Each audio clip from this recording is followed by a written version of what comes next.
रामचन्द्राय जनकराजजामनोहराय मामकाभीष्टदाय महितमङ्गलम्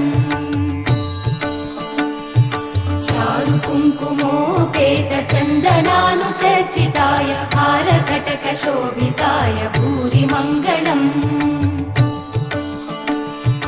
विमलरूपाय विविधवेदान्तवेद्याय सुजनचित्तकामिताय सुभगमङ्गलम् रामदासमृदुलहृदय तामरसनिवासाय स्वामि भद्रगिरिवराय दिव्यमङ्गलम्